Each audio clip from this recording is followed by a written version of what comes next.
આકાશવાણી અમદાવાદ વડોદરા. હવે સાંભળશો સુરત જિલ્લાનો સમાચાર પત્ર. લેખિકા લોપા દરબાર. જૂન મહિનાનો પ્રારંભ થયો હોવા છતાં ગરમી ઓછી થઈ નથી. હવામાન વિભાગના જણાવ્યા પ્રમાણે જૂનના પ્રથમ પખવાડિયા સુધી વાદળિયું વાતાવરણ રહેશે, પણ વરસાદની શક્યતા ઓછી છે. 15મી જૂન પછી સુરતમાં ચોમાસું સક્રિય થાય તેવી શક્યતા છે. હવામાન વિભાગના વર્તારા પ્રમાણે કેરળમાં ચોમાસું 7 થી 8 દિવસ અને મુંબઈમાં 5 દિવસ વહેલું બેઠું છે. હાલ નૈઋત્યનું ચોમાસું મુંબઈ પાસે અટકી ગયું છે. દક્ષિણ ગુજરાતમાં 15મી જૂન પછી ચોમાસું બેસે તેવી સંભાવના છે. વરસાદના અમૃતરૂપી પાણીને જમીનમાં સંગ્રહ કરવા માટે ઓલપાડ તાલુકાના મહત્તમ ગામોમાં જળસંચયની કામગીરી વેગવાન બની છે. ત્યારે વન, પર્યાવરણ, જળસંપત્તિ, પાણી પુરવઠા રાજ્યમંત્રી મુકેશભાઈ પટેલે ઓલપાડ તાલુકાના કુતિયાણા, ધનસેર, છીણી તથા લવાછા ગામે ચાલી રહેલા વોટર હાર્વેસ્ટિંગની કામગીરીનું નિરીક્ષણ કરીને વોટર હાર્વેસ્ટિંગ કાર્યોના આગામી આયોજન સંદર્ભે સમીક્ષા કરી હતી. નાયબ બાગાયત નિયામકની કચેરી સુરત દ્વારા આપણો તાલુકો બાગાયત તાલુકો અને ગ્રો મોર ફ્રૂટ ક્રોપ અભિયાન હેઠળ માંગરોળ તાલુકાના ઝંખવાવ અને પલસાણા તાલુકાના અમલસાડી ગામે એક દિવસીય ખેડૂત તાલીમ યોજાઈ હતી. જેમાં નાયબ બાગાયત નિયામક સીજી પટેલે વિવિધ બાગાયતી યોજનાઓની માહિતી આપી હતી. આ વર્ષે વધુમાં વધુ ખેડૂતો બાગાયતી યોજનાઓનો લાભ લઈ સરળતાથી લઈ શકે તે માટે નવીન આઈ ખેડૂત પોર્ટલ બીજા તબક્કા વિશે મદદનીશ બાગાયત નિયામક પંકજભાઈ માલવિયાએ વિસ્તૃત માર્ગદર્શન આપ્યું હતું. આત્મા સુરત પ્રોજેક્ટ ડાયરેક્ટર અને એનજી ગામિત અને કૃષિ વિજ્ઞાન કેન્દ્રના વૈજ્ઞાનિક ડોક્ટર સુનિલ ત્રિવેદીએ ખેડૂતોને બાગાયતી પાકોમાં પ્રાકૃતિક ખેતીના સમન્વય વિશે સમજ આપી હતી.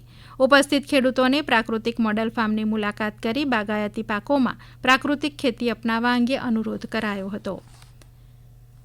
પલસાણા ગ્રામ પંચાયતે લોકસેવા પહોંચાડવાની પદ્ધતિમાં ડિજિટલ રૂપાંતર લાવીને પારદર્શિતા, ઝડપ અને કાર્યક્ષમતા વધારવાનું કાર્ય કર્યું છે.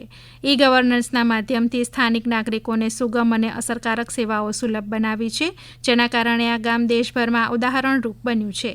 પલસાણા ગ્રામ પંચાયત દ્વારા 100% વેરા વસૂલાતની કામગીરી ઓનલાઈન કરવામાં આવે છે. વધુમાં ગ્રામ પંચાયત કક્ષાએ વીસીઈ અને તલાટી દ્વારા વર્ષ 2024-25 દરમિયાન અંદાજિત 17,484 જેટલી ઓનલાઈન સેવાઓ ગ્રામજનોને પૂરી પાડવામાં આવી હતી. સિક્યોર પલસાણા અંતર્ગત પલસાણા ગ્રામ પંચાયતે ગામમાં વિવિધ જગ્યાએ અંદાજે 75 જેટલા સીસીટીવી કેમેરાની ગોઠવણ કરી છે.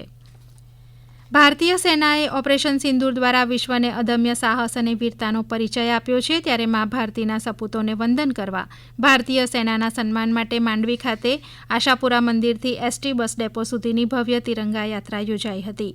આદિજાતિ વિકાસ રાજ્યમંત્રી કુંવરજીભાઈ હળપતિ, સાંસદ પ્રભુભાઈ વસાવા તિરંગા પદયાત્રામાં સહભાગી બન્યા હતા.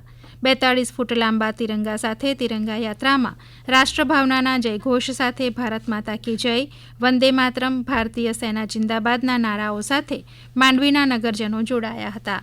ભારતીય સેનાના શૌર્ય, પરાક્રમ, વીરતાને બિરદાવવા તેમજ પહલગામ આતંકી હુમલા માટે જવાબદાર પાકિસ્તાન સામે ભારતીય સેના દ્વારા કરવામાં આવેલી જવાબી કાર્યવાહી માટે તેમનું અભિવાદન કરવા માટે આયોજિત તિરંગા યાત્રા થઈ હતી. આપ સાંભળી રહ્યા હતા સુરત જિલ્લાનો સમાચાર પત્ર. લેખિકા લોપા દરબાર. પ્રસારણ આકાશવાણીના અમદાવાદ વડોદરા કેન્દ્ર પરથી કરવામાં આવ્યું.